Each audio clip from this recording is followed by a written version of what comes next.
There are a lot of ways for your family to let you know they're ashamed of you. Sometimes it's a look of pity when you pull up in your 10-year-old sedan. Sometimes it's a backhanded compliment about how brave you are to pursue a career that doesn't come with a corner office. And sometimes, if you're really, really lucky, it's a phone call, your cousin's voice dripping with fake concern, politely kicking you out of your own family. If you've ever felt like the black sheep simply because your definition of success didn't involve a German car and a country club membership, hit that like and subscribe button. You are my people. The phone call came on a Tuesday. I was in my lab, analyzing a set of protein folding simulations, a task of such intricate, beautiful complexity that the rest of the world had just faded into a pleasant hum. I was in my happy place. Then my phone buzzed, flashing the name Jessica, my cousin, the self-appointed CEO of the Vance family's social calendar. I sighed, pulled off my lab goggles, and answered, knowing that no good could come of it. "Hi, Alani," her voice chirped, as sweet and sharp as a lemon drop. "How are you? Are you busy? I won't keep you. I just have a quick question about the family reunion." "I'm fine, Jess." "What's up?" I said, already bracing myself. "Okay, so," she began, her voice bubbling with an excitement I knew was a prelude to something awful. "You know how we do the reunion every 2 years? Well, this year, we're doing something a little different, a little more special. We're going upscale." "Upscale," I repeated, my voice flat. "Totally upscale," she confirmed.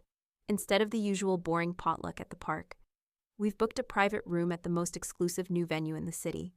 It's going to be a proper black tie gala, catered by that new French place. With a string quartet and everything, it's going to be fabulous." I stayed silent. I knew what was coming next. I could feel the axe being sharpened. "Anyway," she continued, her voice taking on a softer, more conspiratorial tone, "I was just going over the guest list, and a few of us were talking, and well, your name came up, and we were just a little concerned." "Concerned?" I asked, my voice dangerously quiet. "Yeah, honey," she said, the fake sympathy so thick I could have spread it on toast. "I mean, we all know that things are probably a little tight for you, with the whole, academic life, and we just wouldn't want you to feel any pressure.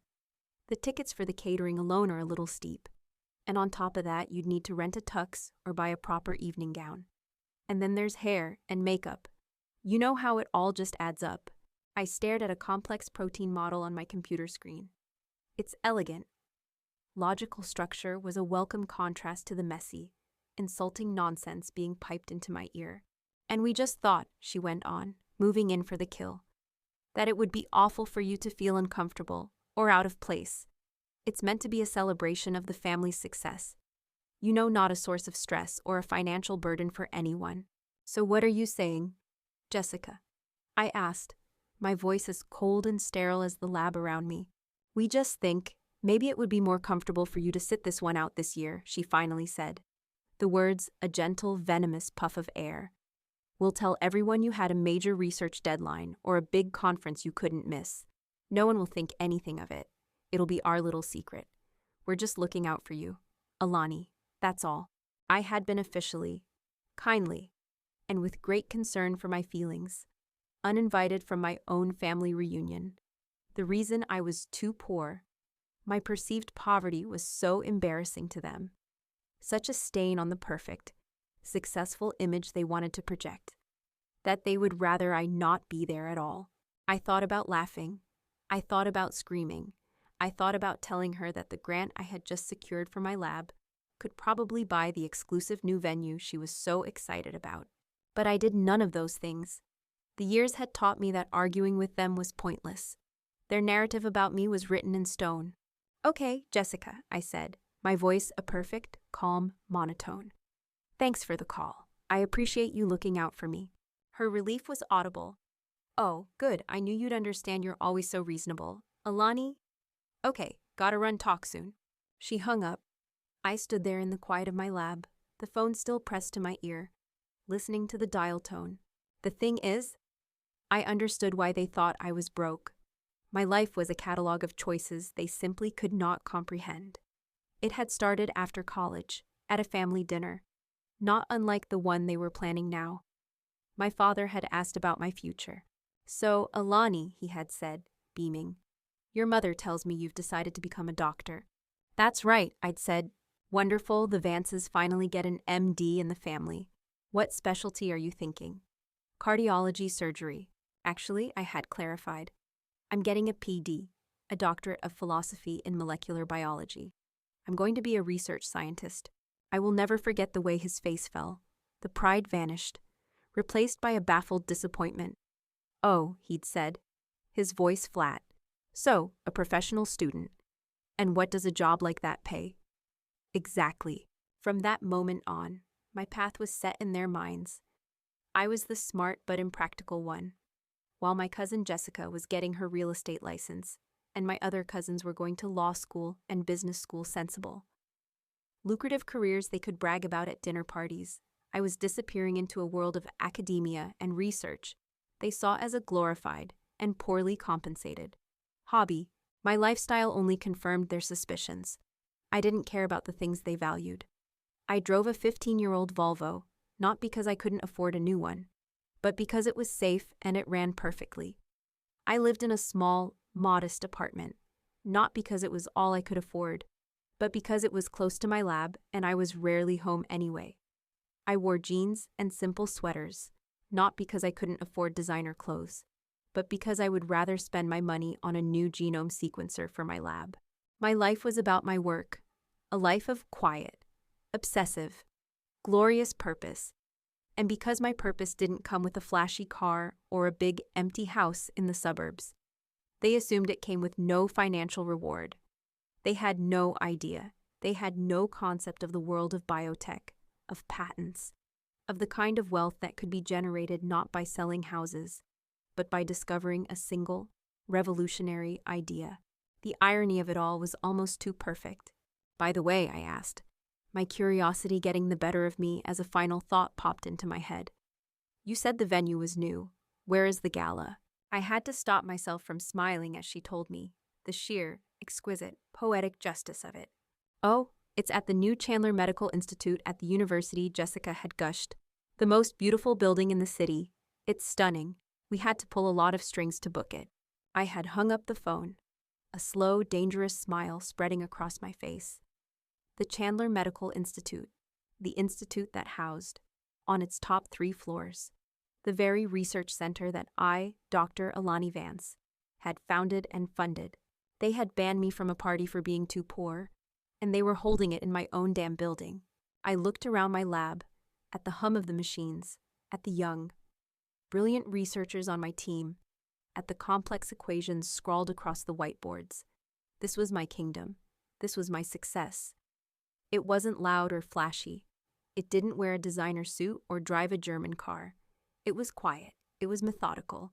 And it was about to make a spectacular, uninvited appearance at the Vance family reunion. I picked up my phone and dialed my assistant. Mel, I said, clear my schedule for the night of the 15th, and call my tailor, I think, for the first time in a very long time. I'm going to need a gown. A gown. The word felt foreign and faintly ridiculous in my mind. For the better part of 15 years, my daily uniform had consisted of a rotation of comfortable jeans, soft sweaters, and sensible, rubber-soled shoes that were forgiving of long hours standing on a hard linoleum floor. The most important part of my wardrobe was a crisp, white lab coat. My family saw this as the irrefutable proof of my humble, borderline impoverished existence. They couldn't understand that for me. The lab coat wasn't a sign of a meager salary. It was a cape. It was the uniform of a different kind of power, a different kind of wealth, one that couldn't be measured on a balance sheet. My journey to that lab coat, and to the quiet fortune they knew nothing about, hadn't been born from a desire for a career. It had been born from a place of profound and desperate love. My grandmother, Elena, was the sun in my childhood sky, while my parents were busy with their social climbing and my cousins were focused on Little League and ballet. My grandmother and I had our own world. She was the one who bought me my first microscope, who taught me the names of the constellations, who fostered in me a deep and abiding curiosity about how the universe worked. She had a mind like a diamond, sharp and brilliant. And then, when I was in high school, I watched that brilliant mind begin to betray her. She was diagnosed with early onset Alzheimer's, a rare, aggressive genetic variant that ran in her side of the family. Over the next few years, I had a front row seat to the cruelest kind of theft. As the disease slowly, methodically, stole my grandmother from me, piece by piece. First her memories, then her words, then her recognition of my face. The feeling of utter helplessness in the face of that relentless biological decay was what set the course for the rest of my life. I didn't want to be a doctor who treated symptoms. I wanted to be the person who went to war with the disease itself. So I went to college and then graduate school, diving headfirst into the arcane, beautiful world of molecular biology and genetic research. My family, of course, was baffled. More school, my mother had asked, her voice full of pained confusion, when I told her I'd been accepted into a PhD program at Johns Hopkins. But Alani, you're already 24. Jessica is about to close on her first condo. My father was more direct. What's the salary for a doctor of philosophy, he'd asked, the title sounding absurd on his tongue. When I'd tried to explain that for the next 6 years, my income would be a tiny graduate student stipend, he had just shaken his head and walked away. Those years were the foundation upon which they built their entire narrative of my failure. I lived in a series of tiny, run-down apartments. My diet consisted primarily of coffee, pizza, and the sheer, exhilarating thrill of the work. My life was the lab. I'd spend 18-hour days staring through a microscope, running gels, sequencing DNA, and reading dense academic papers. I was poor, I was exhausted, and I had never been happier in my life. My family saw only the surface. They saw the tiny apartment, the beat-up car, the lack of a social life. They didn't see the fire in my belly. They didn't see the profound, soul-deep satisfaction of the chase. And so, they pitied me. Their pity was a constant, suffocating blanket. I was working on gene editing, specifically on the delivery mechanism. The CRISPR-Cas9 system was a revolutionary tool, a pair of molecular scissors that could cut and paste DNA, but getting those scissors into the right cells in the human body, without causing off-target effects, was the holy grail. The one barrier that stood between a brilliant laboratory tool and a cure for thousands of genetic diseases. That was my Everest. For 7 years, I failed. My postdoc years were a brutal, humbling lesson in the nature of scientific discovery. 99% of the time, your brilliant hypothesis is wrong. Your elegant experiment is a dud. Your data is a meaningless mess. I hit dead ends. I chased false leads. I watched as rival labs published papers that proved my own theories wrong. There were nights I would sit alone in the lab, surrounded by the quiet hum of the machinery, and feel a despair so profound I would consider quitting, going into real estate like Jessica, and making my family proud. But then I would think of my grandmother's vacant eyes, and I would go back to work. The breakthrough, when it came, wasn't a flash of lightning. It was a slow, quiet dawn. I was working on a novel approach, using a modified, non-pathogenic adeno-associated virus AAV as a delivery truck to carry the gene editing machinery into the target cells. The problem was an immune response. The body kept attacking the delivery truck before it could make its delivery. I had been stuck on that problem for a year. Then, one night, at 3 a.m, fueled by stale coffee and desperation, I was reading a completely unrelated paper from a marine biology journal about how certain species of deep-sea algae evade predation by cloaking themselves in a specific polysaccharide shell, making them effectively invisible to the predator's immune systems. It was a crazy, tangential idea, a whisper from a different scientific universe. For the next 6 months, I worked in a fever dream. I isolated the enzyme responsible for creating that polysaccharide shell. I figured out how to synthesize it. Then, in a move that my senior professor called both insane and possibly brilliant, I figured out how to coat my viral delivery vector with a version of that same invisibility cloak. I will never forget the moment I saw the results of the first successful trial. It was a slide under a fluorescence microscope. I was looking at a culture of human cells that had been engineered with the genetic marker for Huntington's disease. I had introduced my cloaked viral vector carrying the corrected gene, and on the screen, the cells were glowing a bright, healthy green, a signal that the gene editing machinery had not only reached its target, but had successfully and precisely corrected the faulty DNA, without triggering an immune response. There was no cheering, no champagne. I just stood there, alone in the dark, my heart pounding, tears streaming down my face. I had done it. It was just one small cluster of glowing cells on a glass slide. But it was the beginning of the end of 1,000 diseases. It was a promise to my grandmother that I had finally kept. The rest, as they say, was history. Though it was a history my family never read. The university and I patented the technology. We called it Vance Vector Technology. The interest from major pharmaceutical companies was immediate and overwhelming. They wanted to buy the patent, to bury it in their R&D departments. But I knew this discovery was too important to be just another line item on a corporate budget. So, with 2 trusted colleagues from my lab, I did something even crazier. We started our own biotech company. We secured venture capital. We named it Sanctuary Gene Therapeutics. And it was a quiet, explosive success. Within 3 years, our delivery vector was in clinical trials, and the results were more successful than I had ever dreamed. 2 years after that, we were acquired by a major biotech conglomerate in a deal that involved a staggering number of zeros. I was, overnight, fabulously, absurdly wealthy. And I told no one. The money, to me, was never the point. It was a byproduct, a happy, terrifying, and slightly unreal accident. The point was the science. The point was the potential to help people. The point was the memory of my grandmother. So I did what any sensible, nerdy scientist would do. I treated it like a data problem. I hired the best financial advisors and lawyers I could find, and I made a plan. I used the vast majority of my fortune to create a private philanthropic foundation, the Vance Foundation, with a simple mission to fund the kind of pure, high-risk, early-stage scientific research that is often ignored by corporations and government grants. The crazy, tangential ideas, like the one I'd had about deep-sea algae. I didn't want a mansion or a sports car or a closet full of designer clothes. I wanted a legacy of discovery. I wanted to build a place where other scientists could chase their own crazy ideas, a sanctuary for the work.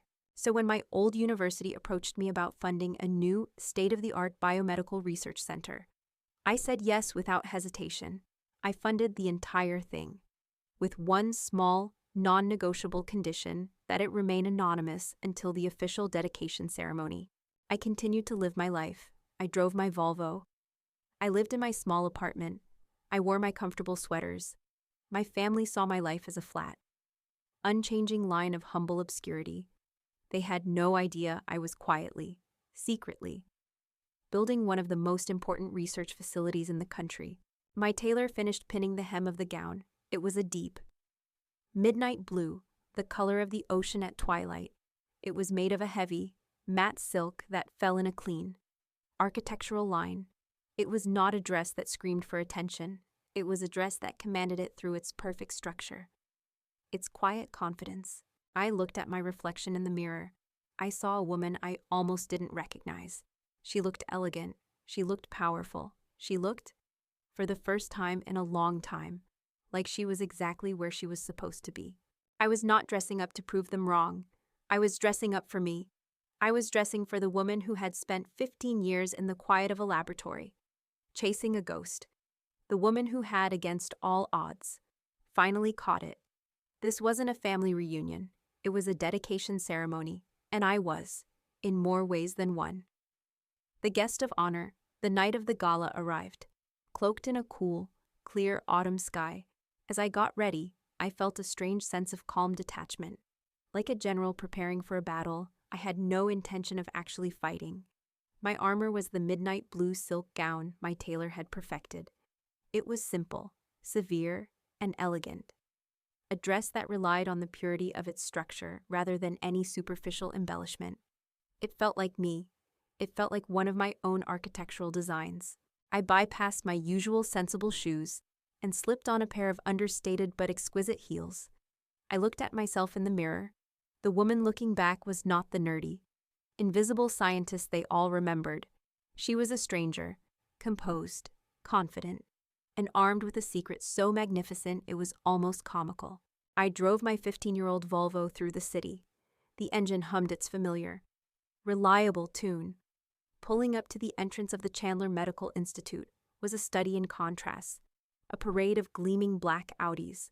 Mercedes and BMWs were lined up, disgorging my relatives in their tuxedos and sequined gowns. I pulled my old beloved station wagon up behind a brand new Porsche.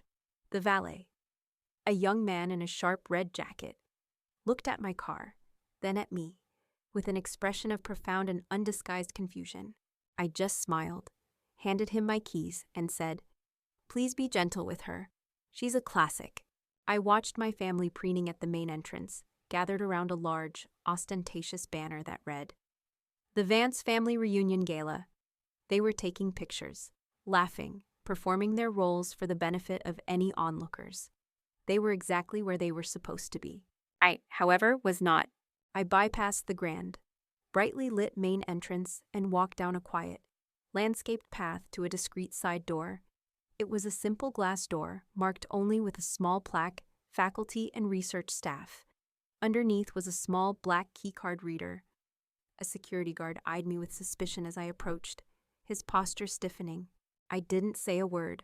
I simply reached into my small clutch, pulled out a plain white card with no markings, and held it up to the reader.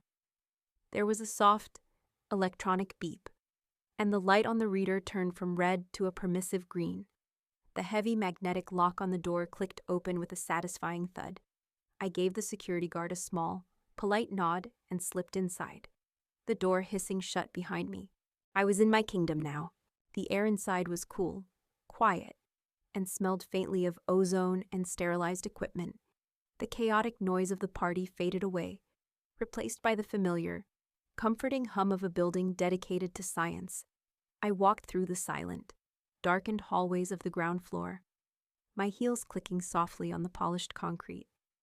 I passed labs filled with the sleeping forms of electron microscopes and genome sequencers. I passed the break room where my team and I had celebrated our last major breakthrough with cheap pizza and even cheaper champagne. This was my home.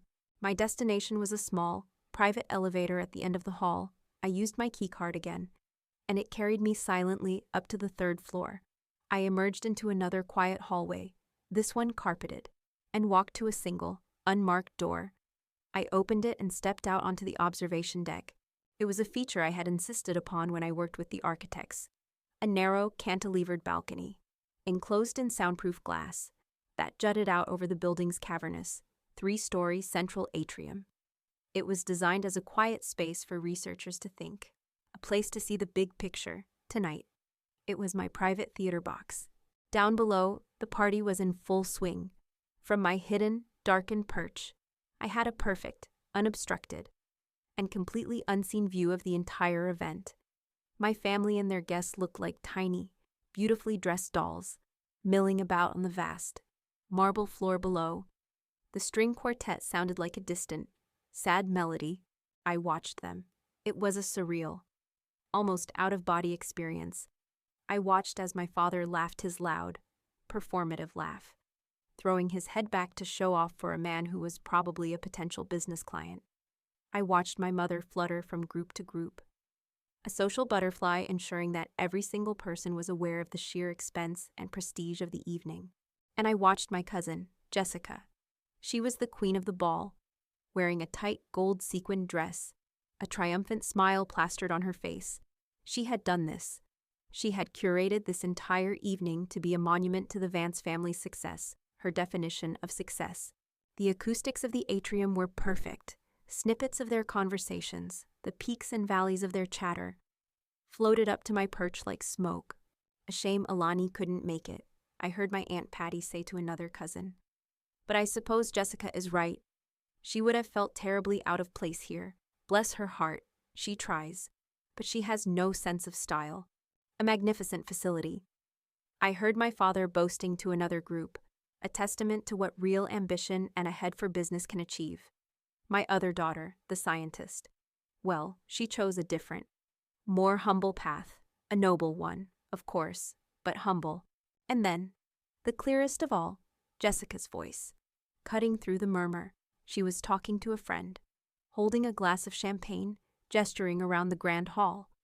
Honestly, it's a relief she didn't come, she said, with a little laugh. Can you imagine her showing up in one of her sad little sweaters and those orthopedic-looking shoes? It would have completely ruined the aesthetic. I mean, we're trying to build a brand for this family, an image, and a poor, nerdy scientist just doesn't fit. Poor, nerdy scientist. I leaned back against the cool glass of the balcony, a slow, genuine smile spreading across my face. I didn't feel the sting I had felt on the phone. Hearing it now, seeing them in their natural habitat, it wasn't even insulting. It was just fascinating. It was like watching a nature documentary about a species with a completely different set of values. They were all so obsessed with the performance of wealth, the aesthetics of success, the curation of an image. They were standing in a building dedicated to the pursuit of empirical, life-saving truth, and all they could talk about were lies. I looked around at the space they were occupying, my space. I had agonized over every single detail of this atrium with the architects. The soaring, 50-foot ceilings, designed to inspire a sense of wonder, the precise angle of the skylights, calibrated to fill the space with natural light during the day. The warm, acoustic paneling made of reclaimed wood, chosen to absorb sound and create a sense of peaceful contemplation. They were using my sanctuary of science as a backdrop for their shallow, petty social climbing. They were using my temple as a country club, and the irony was so rich, so exquisitely perfect, it was almost delicious. Down below, the string quartet came to a stop. A hush began to fall over the crowd as Jessica, my brilliant brand-building cousin, made her way to a small, brightly lit podium at the front of the atrium. She tapped the microphone, the sound echoing slightly in the vast space. "If I could have everyone's attention, please," she called out, her voice bright and commanding. I leaned forward slightly in the darkness of my private balcony. I was an unseen spectator with the best seat in the house. The next act of their little play was about to begin, and I had a feeling the set itself was about to become a major character. Down below, my cousin Jessica tapped the microphone, the sharp artificial sound echoing through the atrium. A hush fell over the crowd. She stood at the podium, bathed in a soft, flattering spotlight, looking every bit the triumphant matriarch in training. Her gold sequin dress glittered. Her smile was wide and white. She was the living embodiment of my family's most cherished values, loud, shiny, and expensive. From the quiet darkness of my observation deck, I leaned forward, resting my arms on the cool glass barrier. The show was beginning. "Good evening, family and friends," Jessica's voice, amplified by the sound system, was smooth and confident.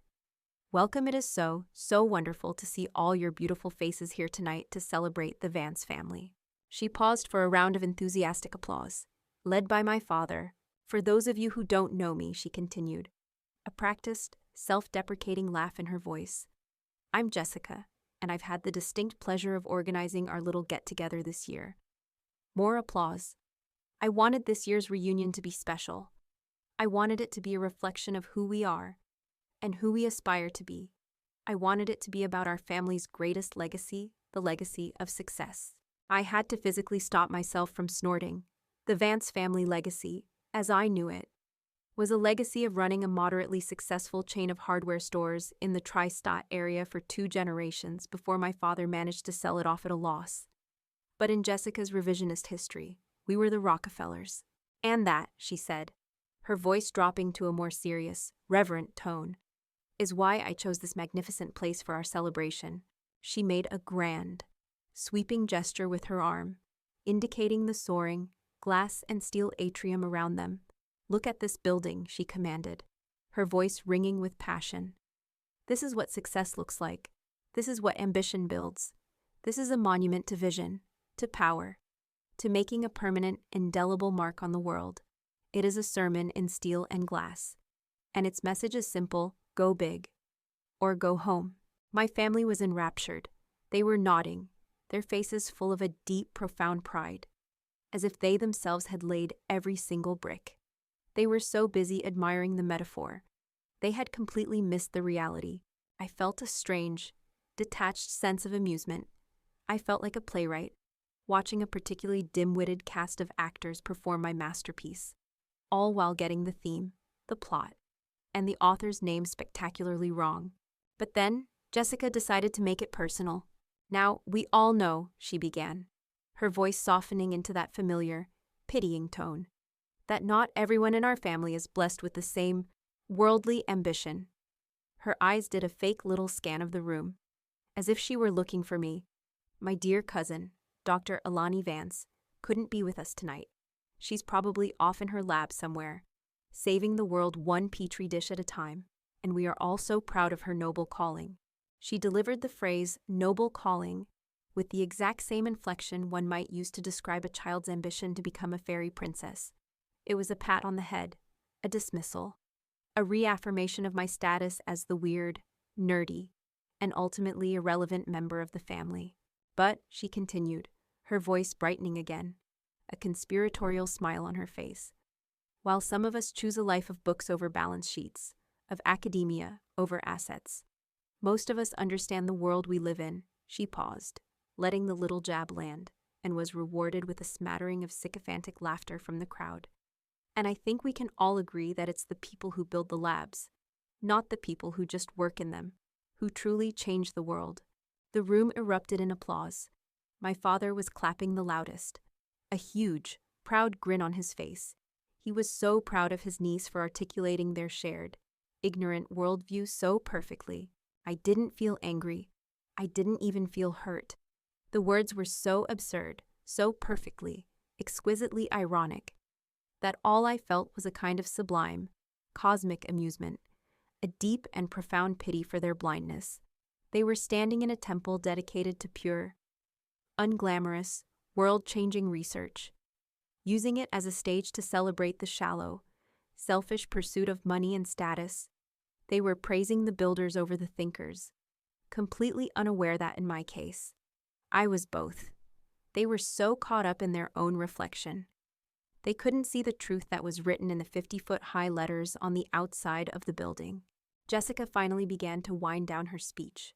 She thanked everyone for coming. She thanked her parents for instilling in her the Vance family ambition.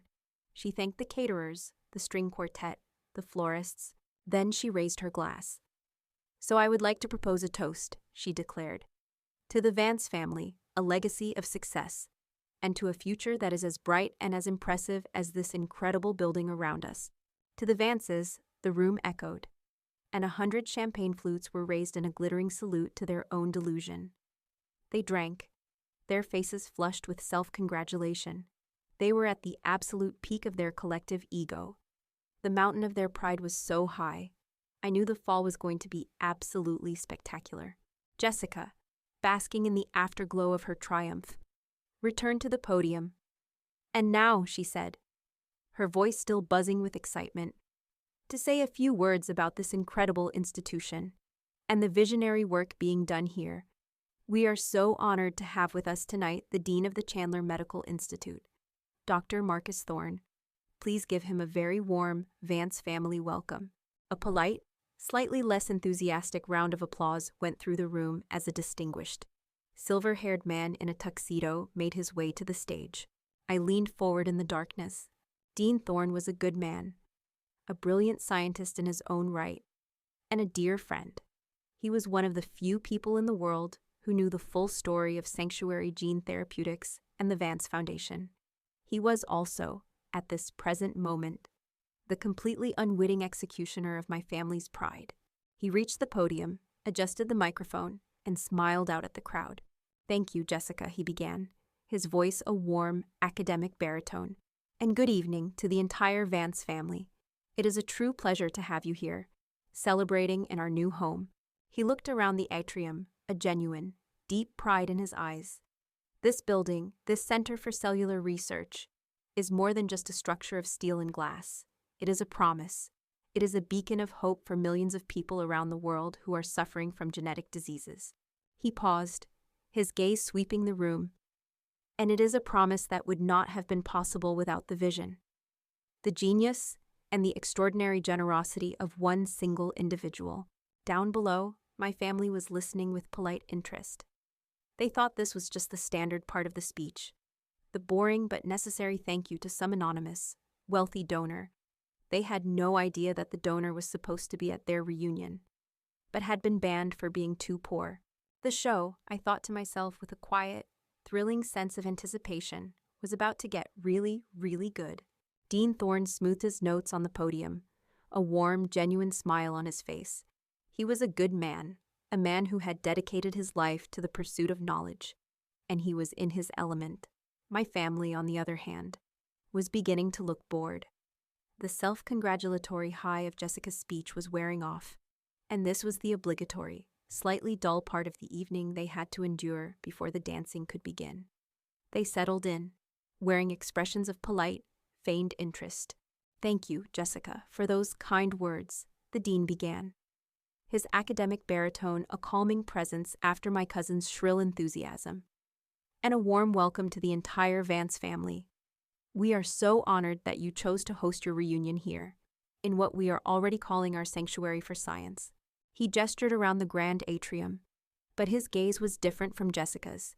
She had seen it as a symbol of status. He saw it as a tool. "This building," he continued, his voice resonating with a deep, heartfelt passion, "is more than just a magnificent structure. It is a promise. It is a state-of-the-art beehive of discovery, a place where the most brilliant minds of our generation will tackle the most devastating diseases known to man. It is a beacon of hope." He paused, his eyes sweeping the room. And this beacon would not exist without the vision, the genius, and the almost unheard-of generosity of a single individual. I could see my father shift in his seat, a flicker of interest in his eyes. He loved hearing about big-money donors. It was his favorite spectator sport. He was probably wondering which of his golf buddies or corporate rivals had ponied up the cash for this place. This gift was not given by a corporation seeking a tax write-off, or by a wealthy family seeking to emblazon their name on yet another building for the sake of vanity. Dean Thorne said. The unintentional irony of that statement, spoken to a room full of Vances, was so thick I could taste it. "No," he went on. "This gift was given by a true visionary, someone who understands that the real, world-changing work of science is often a quiet, thankless, and deeply uncertain endeavor. This was a gift from a scientist.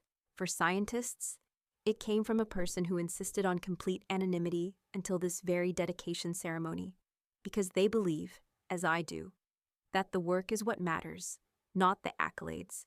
Down below, my family was starting to get restless. This was all very noble.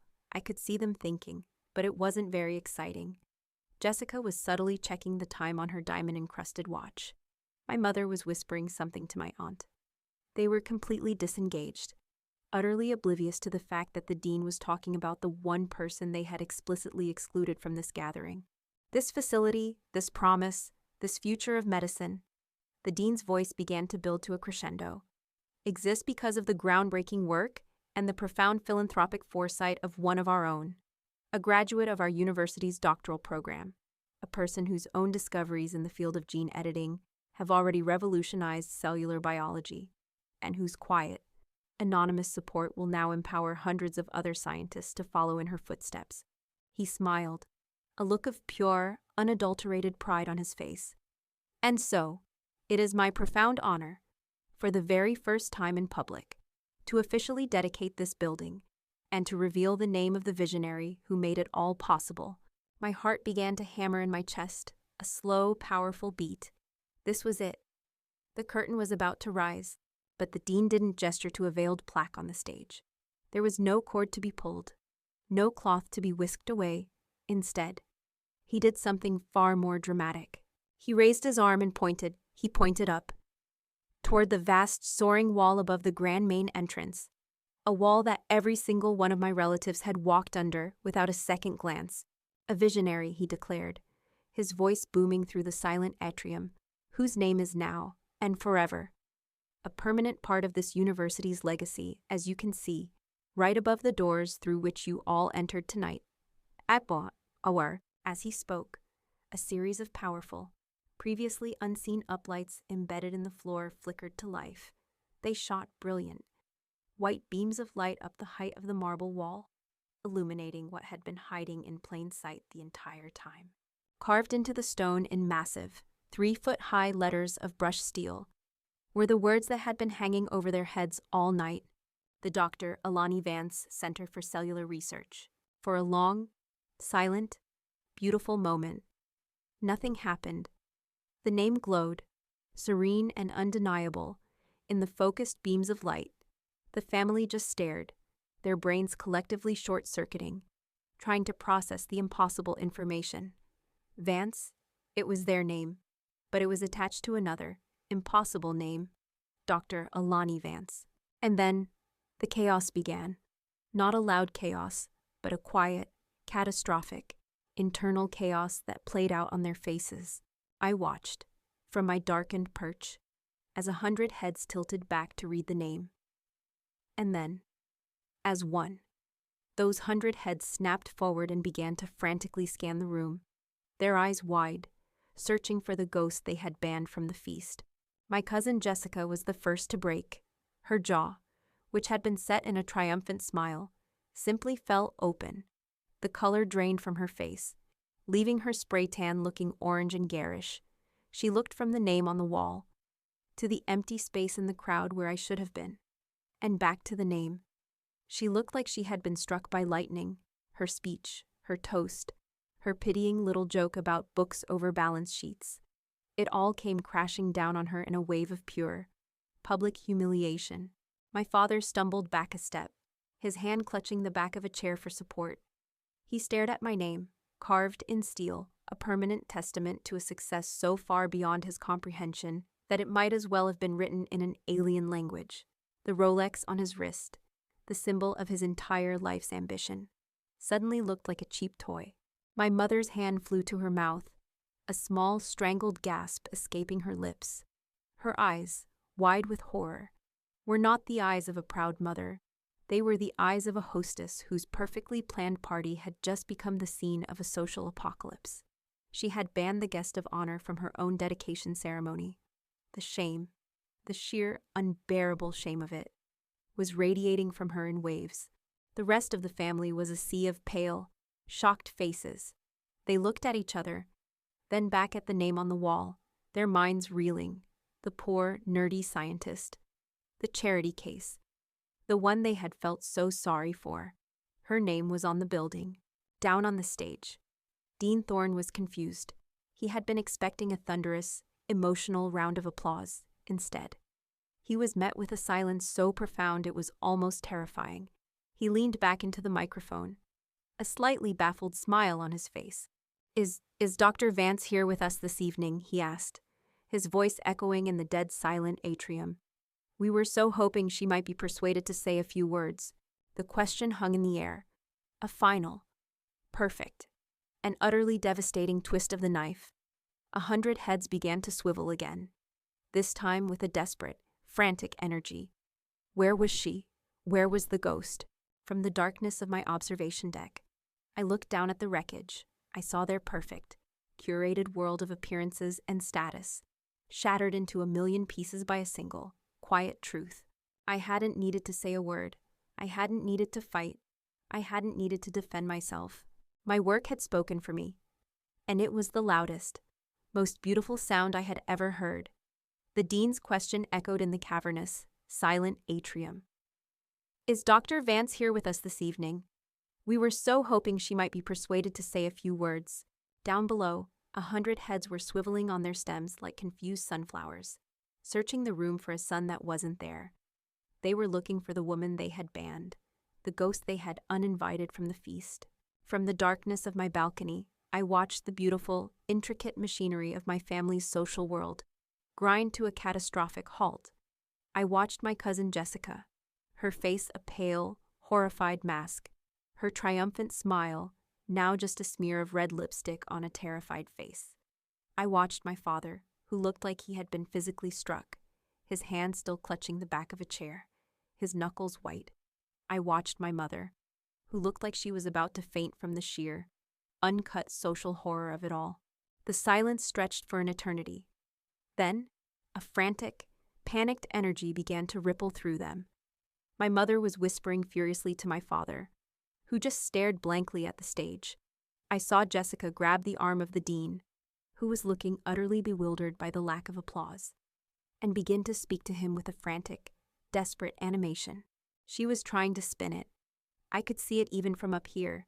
She was probably telling him what a surprise this was, how humble and secretive I've always been, trying to retroactively paint my absence as a charming character quirk, rather than what it was a direct result of her own cruel, shallow snobbery. But it was too late. The truth was out, carved in 3-foot-high letters of steel, and there was no spinning that. I had seen enough.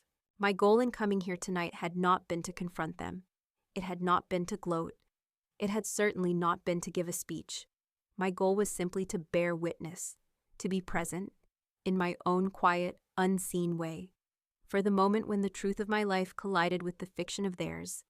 That collision had now occurred, and the fallout was more spectacular than I could have ever imagined. To step out onto that balcony, to take the microphone and deliver a triumphant "I told you so" speech, that would have been playing their game.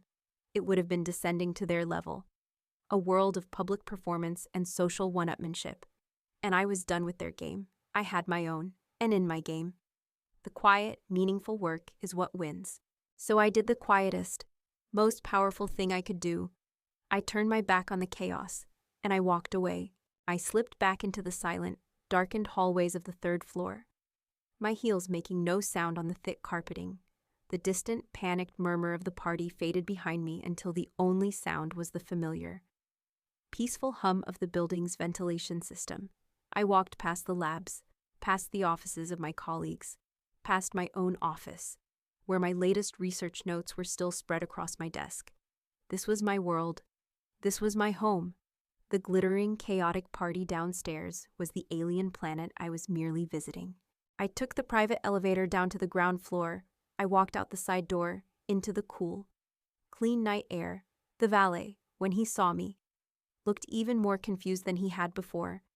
A woman in an evening gown, leaving the gala an hour after it started. He brought my old Volvo around. It looked wonderfully, beautifully out of place next to the gleaming Porsche that was waiting for my father.